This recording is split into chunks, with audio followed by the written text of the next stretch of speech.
लोकनेते स्वर्गीय नामदेवराव परजणे यांच्या 22व्या पुण्यस्मरणानिमित्त कृतज्ञता सोहळा व्याख्यानमालेचं आयोजन करण्यात आलं होतं।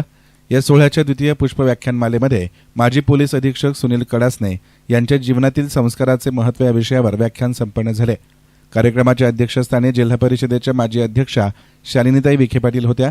याप्रसंगी राष्ट्रसंत जनार्दन स्वामी आश्रमाचे मठाधिपती रमेश गिरी महाराज, डीवायएसपी अमोल भारती, डॉक्टर संजय सोनवणे, प्रसिद्ध उद्योजक प्रशांत परजणे, डॉक्टर चंद्रसेन सोनवणे, गोदावरी दूध संघाचे अध्यक्ष राजेश परजणे, माजी नगराध्यक्ष मंगेश पाटील, कैलास ठोळे, महेंद्र काले, मनीष शहा, संवत्सर ग्रामपंचायतीचे उपसरपंच विवेक परजणे आदींसह मान्यवर उपस्थित होते। या सोहळ्याची सुरुवात स्वर्गीय नामदेवराव परजणे पाटील यांच्या प्रतिमा पूजनानं झाली। अतिथी परिचय आणि कार्यक्रमाचा प्रास्ताविक राजेश परजणे यांनी केलं।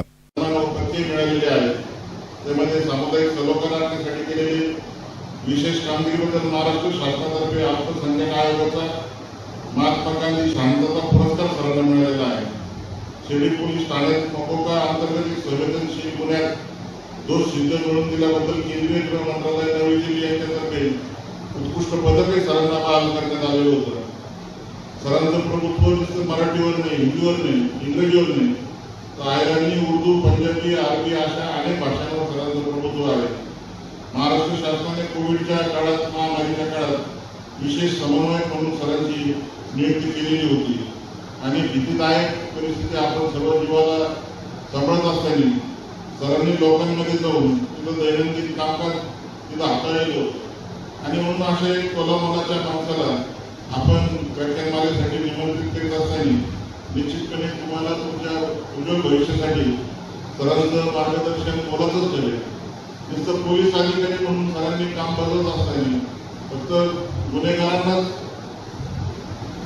कारवाई झाली पाहिजे असं न होता 2012 साली त्यांनी रामपुरी ते बनावट दूध रॅकेट स्पर्धा फाश केलं होतं। आज जे मोठे साहेबांचं तुम्ही टीव्हीवर बघताय बनावट दूध, बनावट खाद्यपदार्थ, तर 2012 साली मान्य कडासने सरांनी त्यावेळेस केलं होतं आणि त्याचं प्रात्यक्षिक नागपूरच्या विधिमंडळात सरांनी जाऊन आरोग्य मंत्री होते त्यावेळेस आरोग्य सरांनी प्रात्यक्षिक करून दाखवलेलं होतं। यानंतर माजी पोलीस अधीक्षक सुनील कडासने यांचं व्याख्यान संपन्न झालं।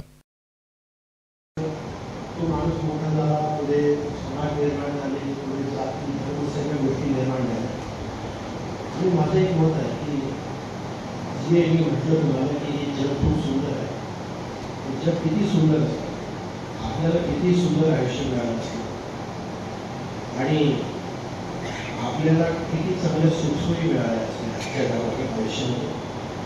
खूप पैसा असला, सुबत्ता असली तरी एक सत्य मात्र आहे की आपण सगळे एक दिवस परत जाणार आहे।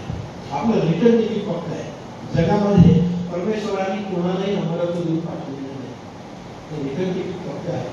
म्हणून जर जगायचं असेल सुद्धा तर चांगलं जगावं आणि संस्कारांनी जगावं।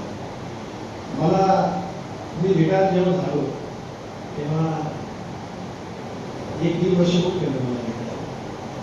त्याच्यानंतर जेव्हा मी बाहेर फिरतो आहे तर मला मी रिटायर झालो आहे किंवा मी पोलीसमध्ये होतो असा कुठलाही आभास मला आजही होत नाही।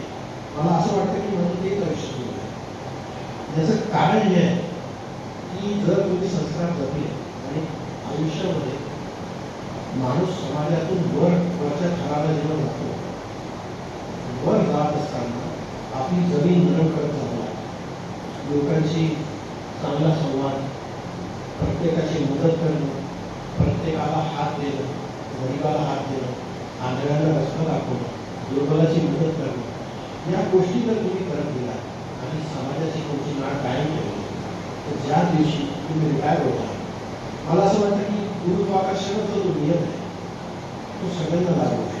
जसं दगडाला, भौतिक वस्तूंना, इतर गोष्टींना लागू आहे तसं माणसाच्या आयुष्याला देखील लागू। यावेळी डॉक्टर, इंजिनियर, विधिज्ञ, व्यापारी, विविध राजकीय, शैक्षणिक, धार्मिक आणि पक्षाचे पदाधिकारी, कार्यकर्ते उपस्थित होते। कार्यक्रमाचं सूत्रसंचालन प्राध्यापक चिंधे यांनी केले तर आभार विवेक परजणे यांनी मानले।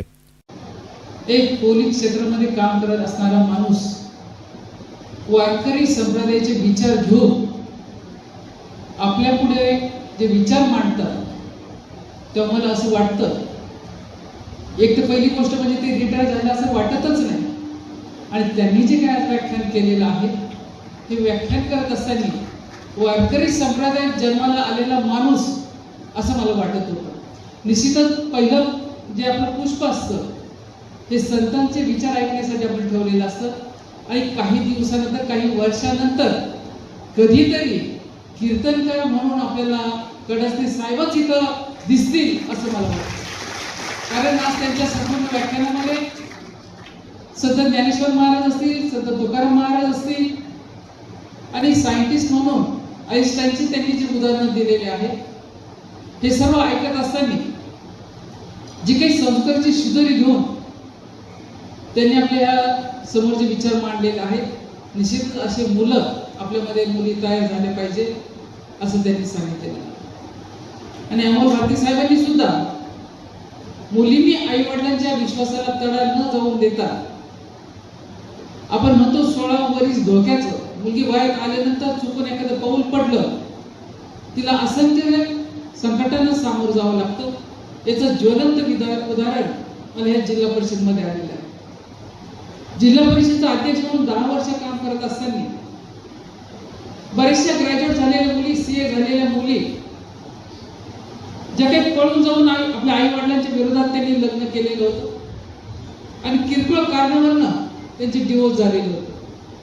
ज्यावेळेस मुलगी न सांगता घराच्या बाहेर जाते, आई वडिलांचं ऐकत नाही, सासरे त्यांना स्वीकारत नाही, नवरा बायकोचं न पटल्यामुळे बऱ्याचशा मुलींनी आत्महत्या केलेल्या आहेत आणि बऱ्याचशा मुली ज्या माझ्याकडे आल्या त्यांना सुद्धा आपण समजावून सांगून बरेचसे आपल्याकडे पद्मश्री जे काही आपल्याकडे मुलींसाठी शिक्षण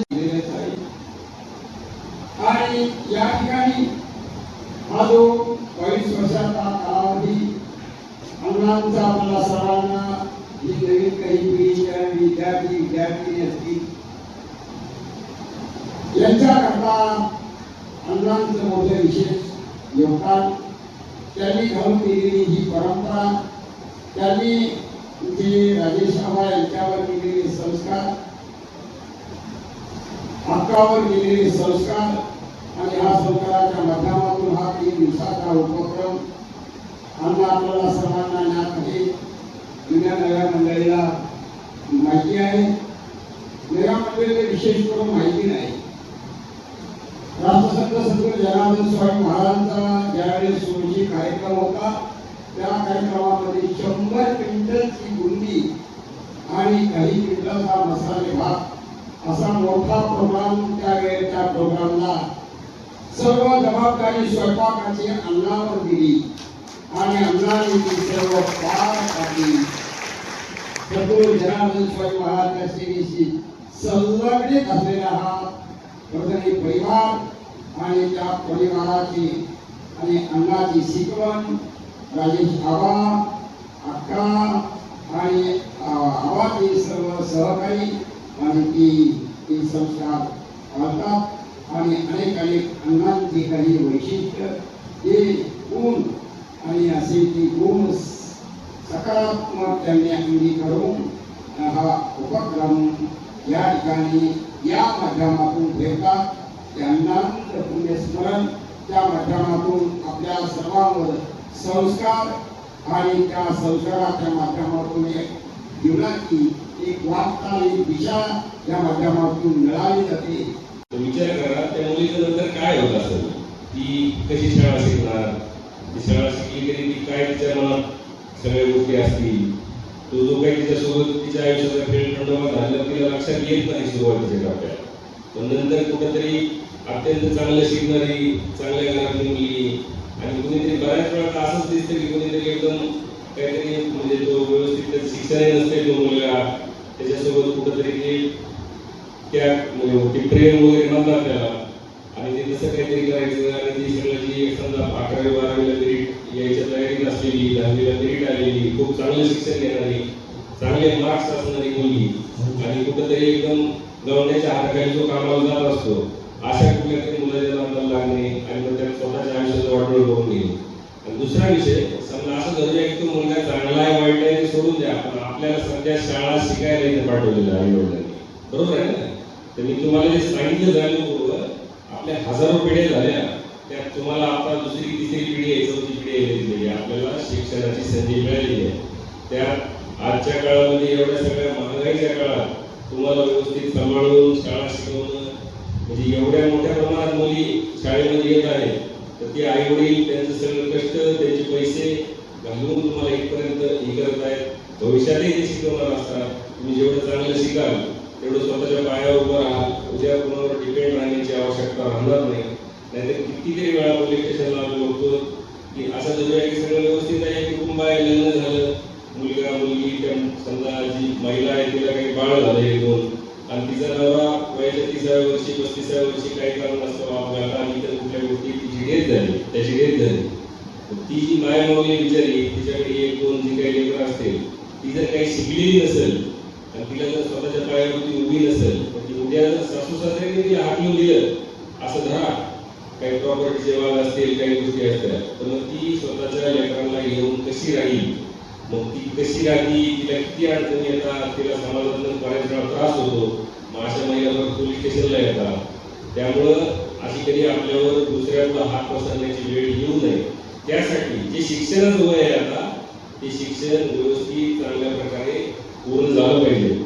आम्ही कधी कधी गंमत म्हणून बोलतो. एसएन मीडियासाठी प्रतिनिधी युसुफ रंगरेज, कोपरगाव.